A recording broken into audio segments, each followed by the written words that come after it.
Good morning. All people have a desire to fit in to some extent. To be honest, it's not super strong in me, but it's definitely there.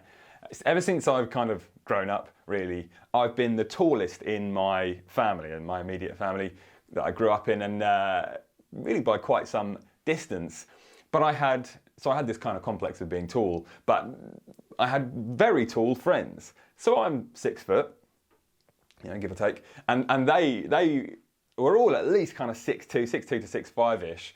On one occasion, we were at a conference together, I think, and getting some lunch in Boots, and just all standing in a line, choosing what meal deal to get and all the rest. And a lady just walked up behind us. I think she worked there, and she's like, "Oh my goodness, you're all so tall," and obviously did a whole lot of good to our egos and everything else. But then everyone else, my mates, like kind of said to me, "Oh no, they weren't talking to you, mate. You're not included." They refused to let me in the tall club, and I haven't seen them in a while. Most of them, I started a WhatsApp group this week with them and called it Tall Club, so I could say I'm officially in the group, but they still insist I'm not included. And as Christians, we are surrounded by non-Christians. We can have a desire to fit into the world we live in, and it can be overwhelming. We tell ourselves, and we can tell them that we're just like them. We're not really that different, and either we are just like the world around us, and therefore we're not actually Christians at all, or we're in denial. We can want our lives to fit neatly into the secular culture that we live in and we're immersed in, and sometimes we can expect our lives to fit, and we can present it maybe as well as a missional thing that we fit in and we're not that different. The truth is our lives don't fit. They were never supposed to fit in this world. We as Christians are not the same as secular culture, as this secular culture that doesn't worship Jesus as Lord, and we shouldn't expect to be the same or even really want to be. I'm really pumped this morning to be kicking off a new preaching series where we're looking at what's come to be known as the Sermon on the Mount, Matthew chapters 5, 6 and 7, where Jesus is talking to his disciples, and he doesn't talk about how, hey, you guys can fit in, you're fine, you can fit in this world. Actually, quite the opposite. That's why John Stott, in his commentary on the Sermon on the Mount, kind of in his introduction, has this line. He says, "No comment could be more hurtful to the Christian than the words, 'But you are no different from anybody else.'" We're calling this series Different Worship. We shouldn't be afraid of being different from those around us. In fact, we should be afraid of being the same as the world around us. We're going to be in this series for 10 Sundays, take us up to the Christmas season, and we're going to look each week at how we are called to be different in a certain area of our lives, different in influence, different in love, in spending our money, in concern and standards, bunch of things. And this morning we're going to be in Matthew 5, 1 to 12, the Beatitudes, and I'm going to spend some time introducing and kind of outlining really the whole Sermon on the Mount as we kick off this series there. And also spending a bit of time just focusing on where we're at today, understanding our current cultural moment. And then we'll get into the details of this kind of introductory passage of Matthew 5, 1 to 12. The context of this passage is, and the beginning of the Sermon on the Mount, is that Jesus has been traveling around and beginning to teach and perform miracles and gathering some following. And he sits down with his disciples and begins to teach them at the beginning of Matthew 5. And so I'll read the first 12 verses of Matthew 5. It says, "Now when Jesus saw the crowds, he went up on a mountainside and sat down. His disciples came to him, and he began to teach them. He said, 'Blessed are the poor in spirit, for theirs is the kingdom of heaven. Blessed are those who mourn, for they will be comforted. Blessed are the meek, for they will inherit the earth. Blessed are those who hunger and thirst for righteousness, for they will be filled. Blessed are the merciful, for they will be shown mercy. Blessed are the pure in heart, for they will see God. Blessed are the peacemakers, for they will be called children of God. Blessed are those who are persecuted because of righteousness, for theirs is the kingdom of heaven.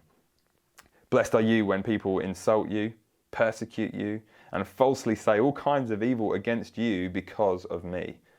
Rejoice and be glad, because great is your reward in heaven, for in the same way they persecuted the prophets who were before you. We called this series Different Worship. I'm going to spend some time talking about each one of those words, talking about different and what that means, why worship is a helpful word. And then I want to set the scene for us a bit more, as I say, on the world that we live in today, and then work through these Beatitudes. We should be done, I don't know, by 1:30 or something. No, I'm joking, we'll be fine. You could, and I think it would be appropriate to make the case that the essential theme of the Bible from beginning to end is God's purpose in history is to call out a people for himself and to mark them out as holy and different and set apart, and they may have a different outlook, different behaviours, a different way of life from the world around them. So you have the Exodus story in the Old Testament, and God's people had been subject to slavery in Egypt, but God has miraculously delivered them from slavery and into a new life of freedom. And he promised to establish a new nation, a new kingdom, and he enabled them to do that. He called the 12 tribes of Israel. And the citizens of this new kingdom were supposed to be clearly different from the citizens of the kingdoms around them. He gave them the 10 commandments and the law so that they would know how to live and conduct themselves and how to be different. It says in Leviticus 18, the first 4 verses, "The Lord said to Moses, speak to the Israelites and say to them, I am the Lord your God.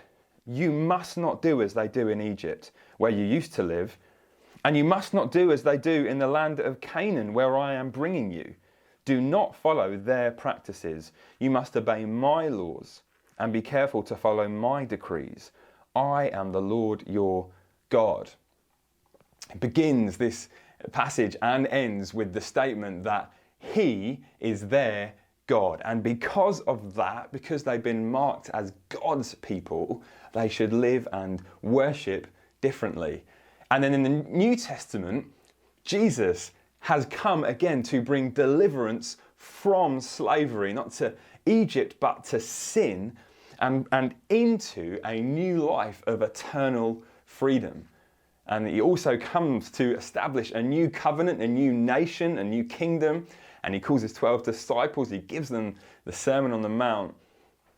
And in this sermon, we'll see there's some crazy things that he calls his people to. It can be frightening, I'm sure it will be offensive at times as we look at it, but also compelling and beautiful. And I think it can be best summed up in verse 8 of chapter 6. Jesus says very simply, do not be like them.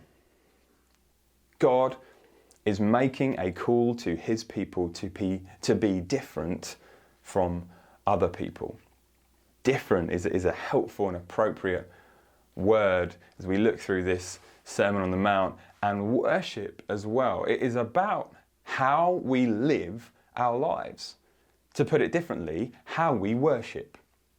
The reality is everybody, religious or not, everybody worships.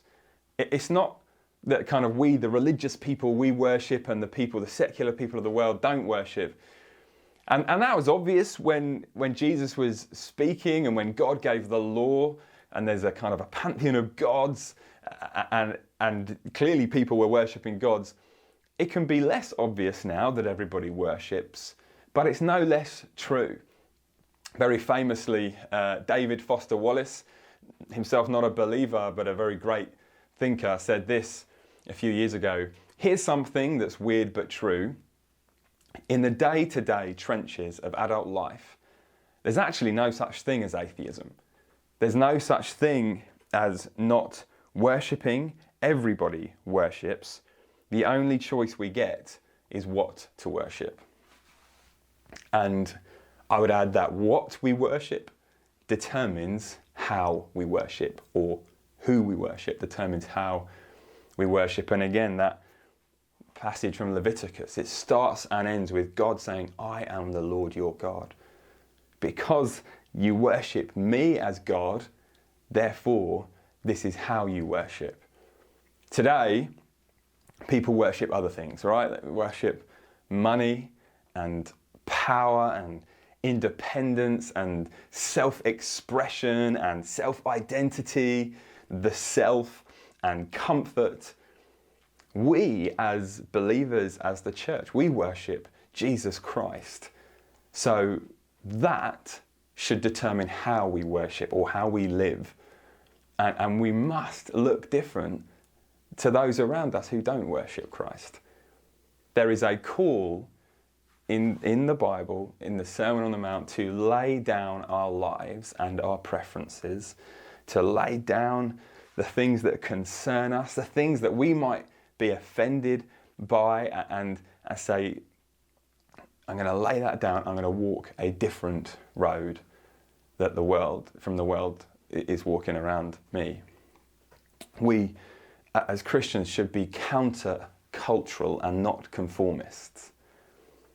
I feel like we probably should talk a little bit less about relevance and a bit more about reverence before God.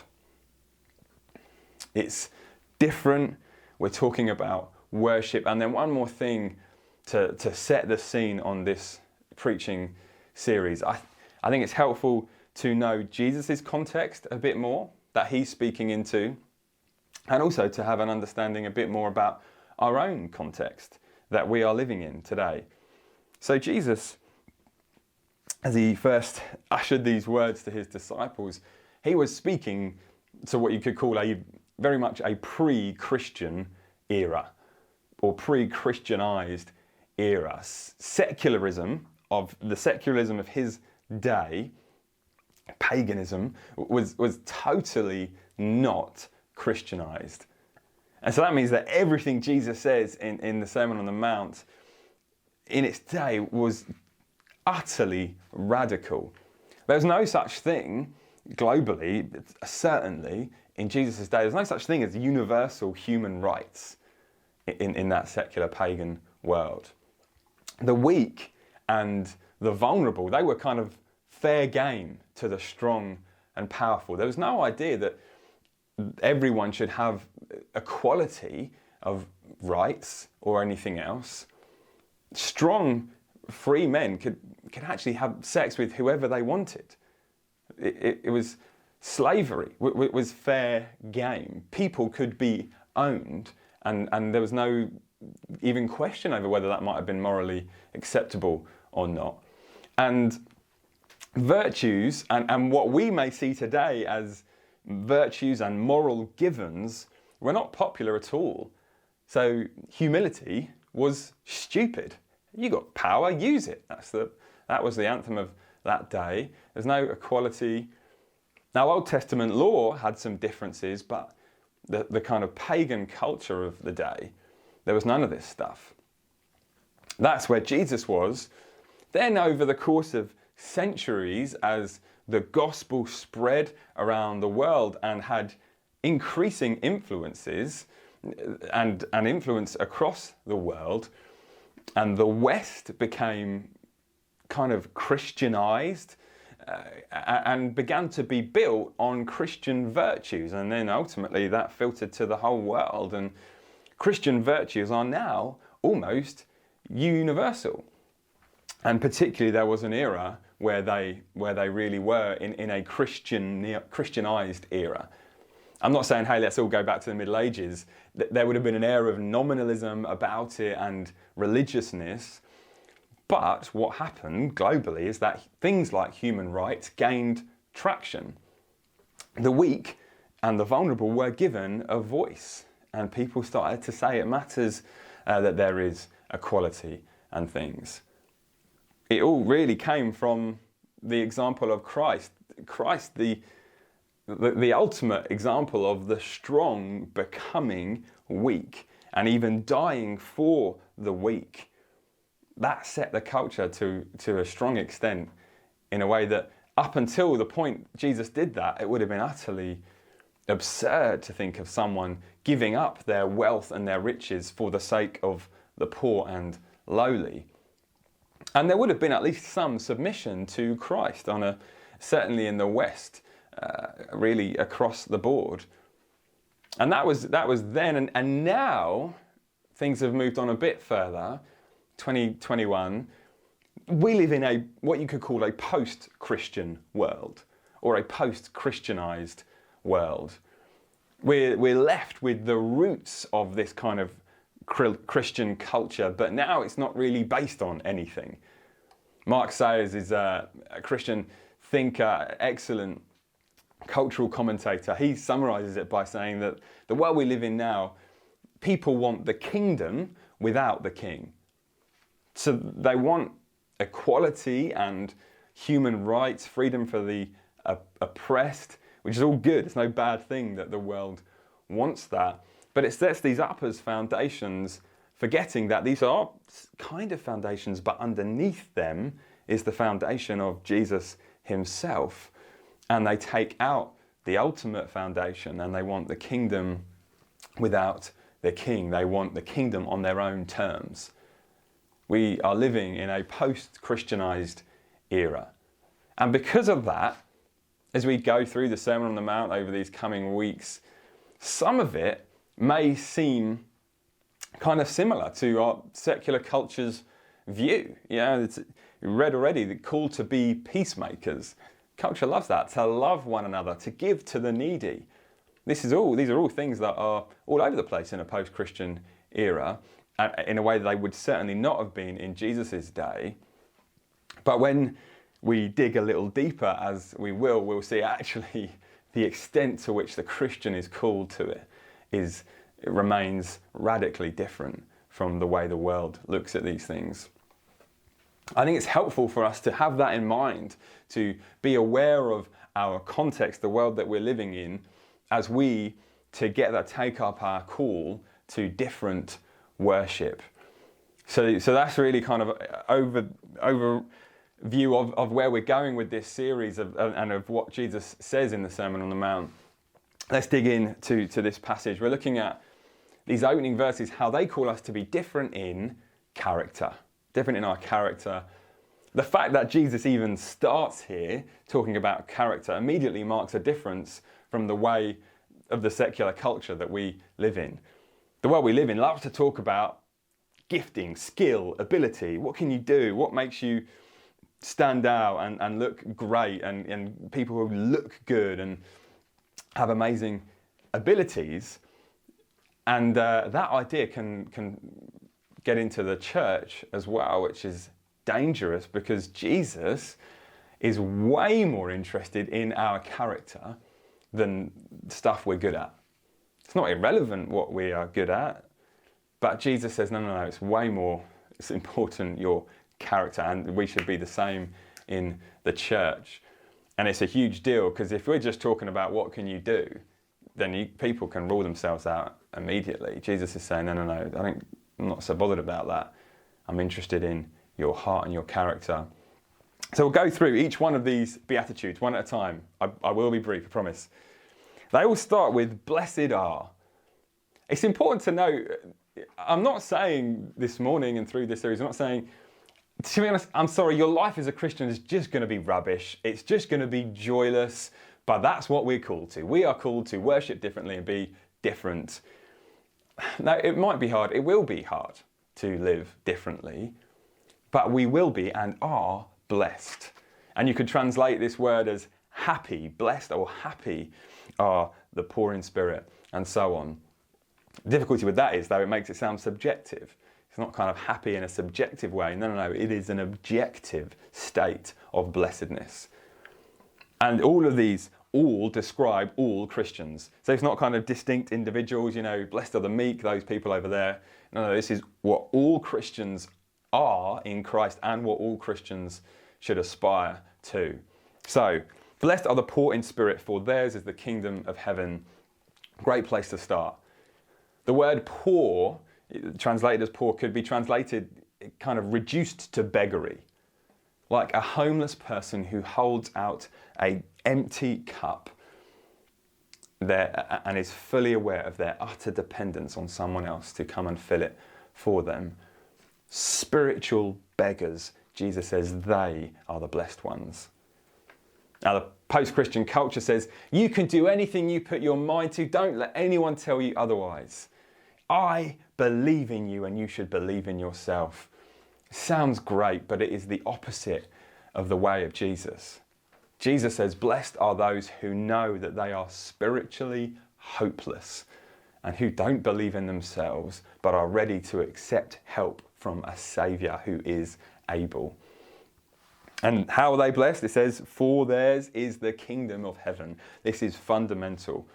You cannot be a citizen of the kingdom of God if your heart is not one of spiritual beggary, knowing you need help. Blessed are those who mourn, for they will be comforted.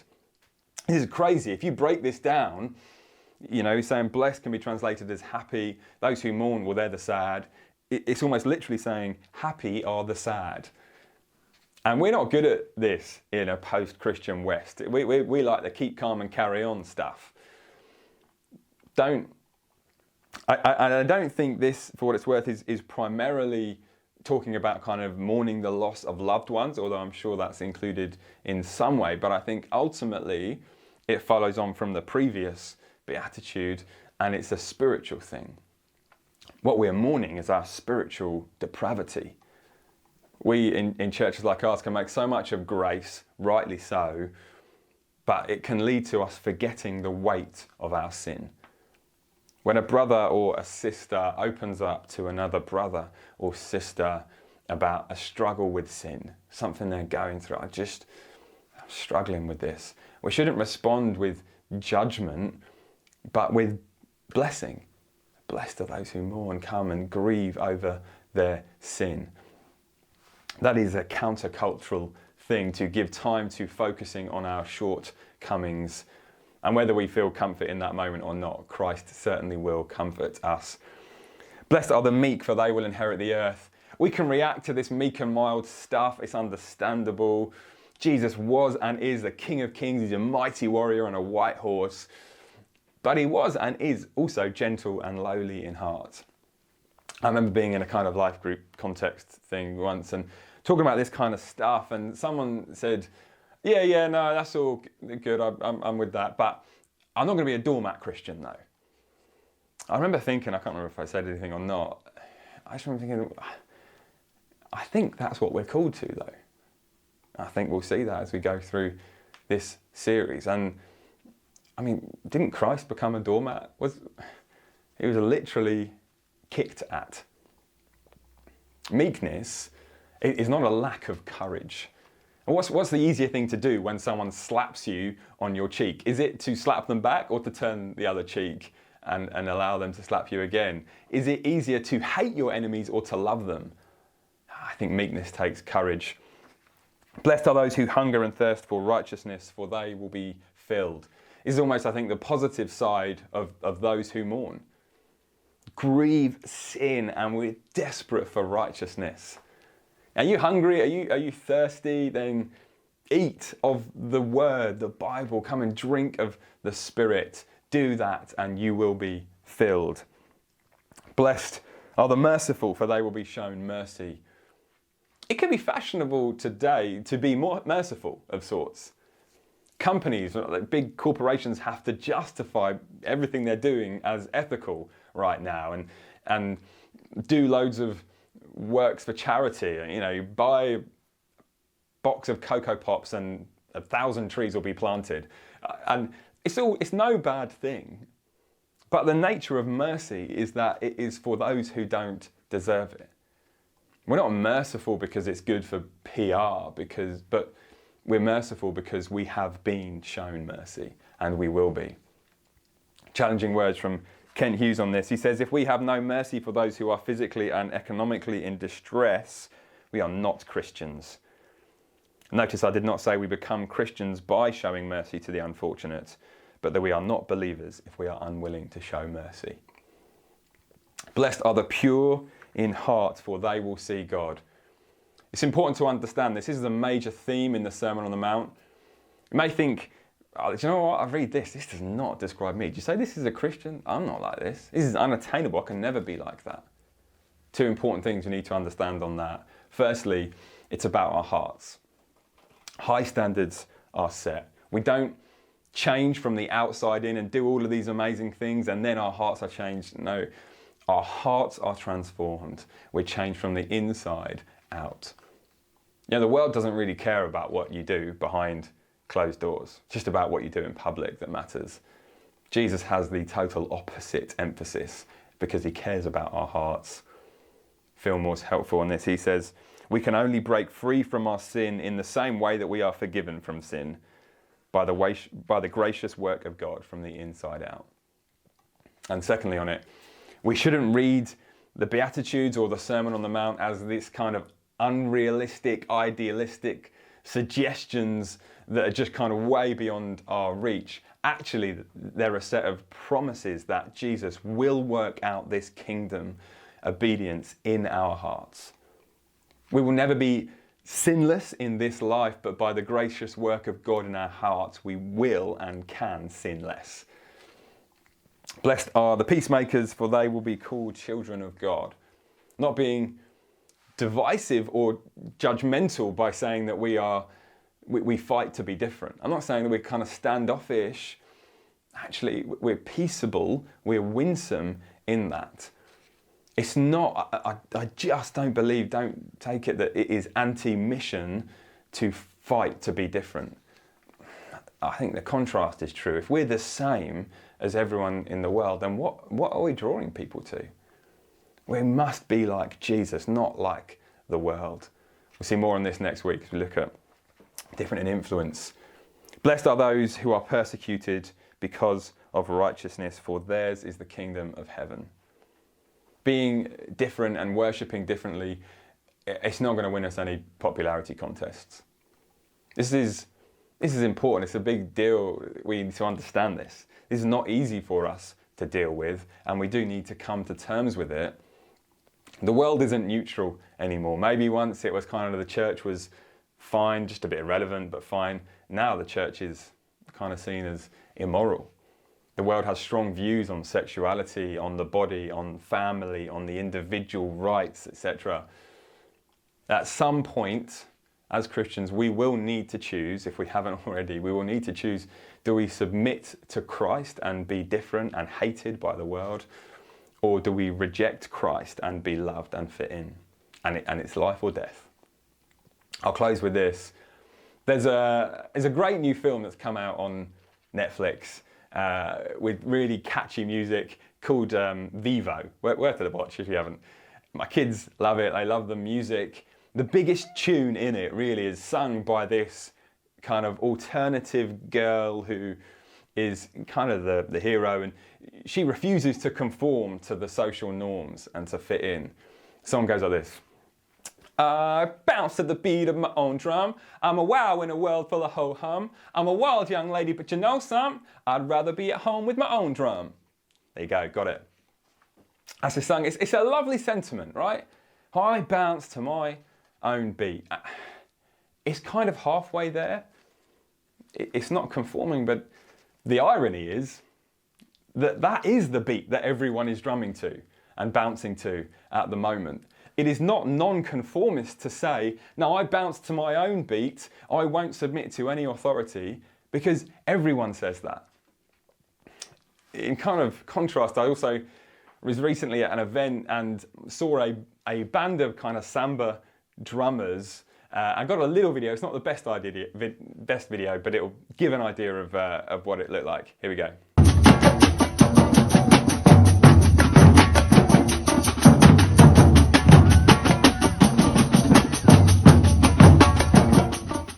You can't quite see in the clip, but there's a guy at the front who is leading them, and they are all following along to his beat.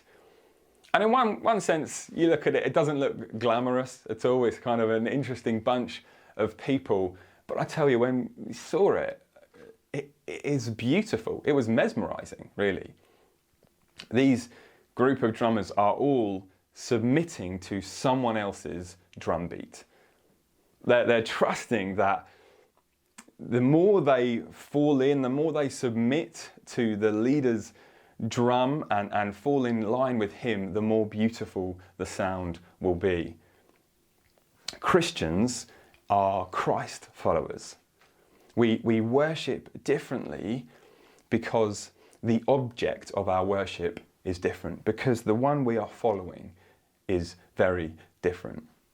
But also, it's important, we're not solitary drummers, right? We're not on our own following Jesus. We are a community together. We drum alongside one another. We live alongside one another. We encourage one another. We as Christians, as the church, as disciples of Jesus, are different from the world around us, right? We don't conform to the world around us, but we don't just bounce to the beat of our own drum either. We submit to Christ's, and we do it alongside one another. That is the vision I want us to have in our mind, the mindset I want us to have as we understand and hear this Sermon on the Mount preached to us in the coming weeks.